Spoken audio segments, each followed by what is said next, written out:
Dear students, today we are going to teach chapter number 1 in biology.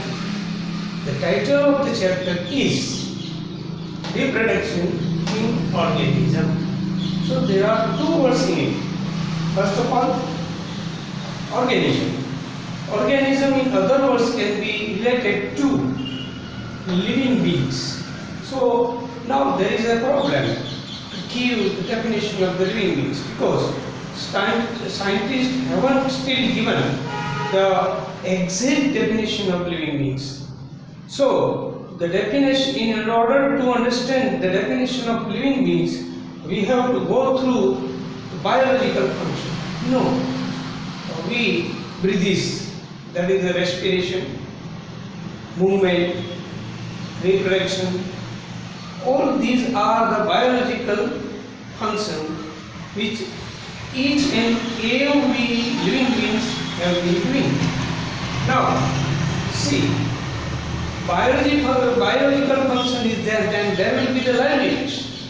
And so we can tell that one which has got liveliness, that is those who can perform the biological function, are called living beings.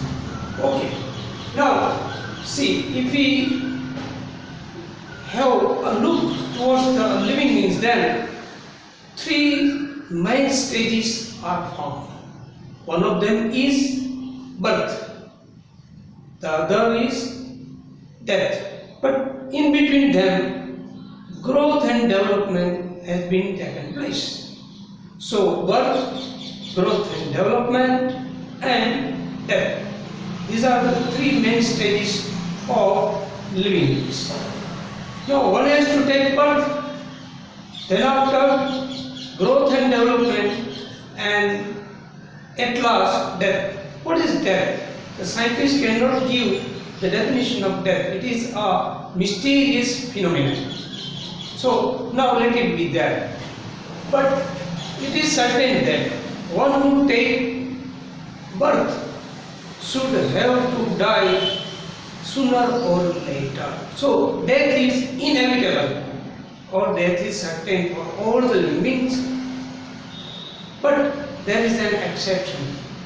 Single-celled organism like amoeba, yeast, euglena, they haven't got natural death. So they are there. This is to be kept in your mind. Now see, birth, growth and development, and death at last. So it will take a certain period, and this period of time is there in every living being. Period of time is called lifespan. In other words, what is lifespan? Lifespan is nothing but a period of time. It starts from birth and ends at the death. So it may be short or long. This is the characteristics of lifespan. So now let us give or understand one example for it. That is, if you see the butterfly, then the lifespan of butterfly is approximate 1 or 2 weeks only. 1 or 2 weeks only. But banyan tree has got 200 years. Even peepal tree, which is found there in Bodhi Gaya, the name of this peepal tree is Bodhi Gaya, and it is situated at Bihar, Gaya cities. So it may vary. Either lifespan may be short or may be long. There are so many examples in your text. Below them, the lifespans have written. Some of them are kept for you to see from internet or the computer. With the help of them, you can find out. And if you can't find them, do tell it to me. I shall give you the information I have. Now, lifespan doesn't depend upon their size. Whether the size are same, the lifespans should be same. It is not always. Let us give an example. You see, parrot. Parrot lives generally 140 years. Its lifespan is 140 years. While of the same size, there is a bird named crow. Its lifespan is only 15 years. So, lifespan doesn't depend upon the size. Moreover, one more example can be taken. See, elephant is a bulky animal. It has got the lifespan approximate 50 years. While alligator, who has got the small size, its lifespan is 60 years. So from these all examples, two things can be written. Lifespan may be short or maybe long. And second one, lifespan doesn't depend upon the size of living beings. So now go ahead with the thing that birth, growth and development and death. Death is certain for all the living beings. So now we may have a question. What happens in the future if the death is there of the living beings? The earth may have got the vacuum. No, not at all. The nature has given one special function to the living beings. It is called reproduction. What is reproduction? Reproduction is a biological function of the living beings by which they can produce the offsprings like themselves. But there is a certain time for it. Secretion of the hormones will be the dependable example.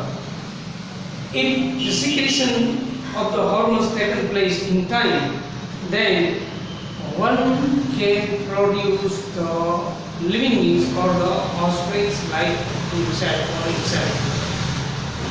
Now see, the reproduction is a biological function by which each and every living being can produce identical offsprings. Identical, that means the offspring can be produced, but at the certain age or the ripened age. For that purpose, the egg should be ripened. Otherwise, no secretion of the hormones and no reproduction at all, even though they are existed. Now, let's go ahead. The types of the sexual, the types of the reproduction. One of them asexual, the other is sexual. There are two types. Asexual reproduction. What is it? It is produced within a single parent. A single parent is necessary. There shouldn't be two different parents to produce the offspring. That is, single parents can produce the offspring. The second one, with or without producing gametes. Gametes, what do you mean by gametes? Gametes are nothing but the fraction from which a new offspring will get the life. So gametes are either produced or not produced. If they are produced, then there shouldn't be any union of these gametes. Moreover, offspring will have morphologically, genetically similar. If they are morphological and genetical similar, then they are called clones. So this is the definition of the clones. Now let's see some of the kinds of the asexual reproduction. The very simple kind is fission. Fission can be taken binary or multiple. Binary, there are two more ways by which the binary fission is taken place. One of them is along with the x-axis, and the other is y-axis, either vertical or axial. So there are two types of the binary fission. Binary fission, so far as the vertical is concerned, then amoeba and paramecium are the examples. But so far as the actual binary fission is taken place when it is found in verticella. Verticella is a protist. Now the other is budding. Budding, that is to produce just like abscess on the body, outer side or inner side. If it is outside side, then it is external. If it is inside, then it is internal. Internal budding is found there in the bath sponge or the cyst sponge. And this internal budding is called gemmules. Outer budding is found there in the hydra and the yeast. Regeneration. Some of the parts of the body is cut, and then after each part the new offsprings will take place. This is called regeneration. So far as regeneration is concerned, you may have seen the starfish and likewise planaria. Now segmentation. Without any reason, the body is cut in odd or even parts, and then each odd and even parts will lead an individual life.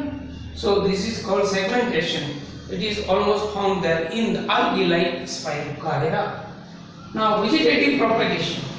See, in vegetables it is found like carrot, potato. So it can be from the root like carrot. It can be from the stem like potato. It can be from the leaf like bryophyllum. So these are the different asexual reproductions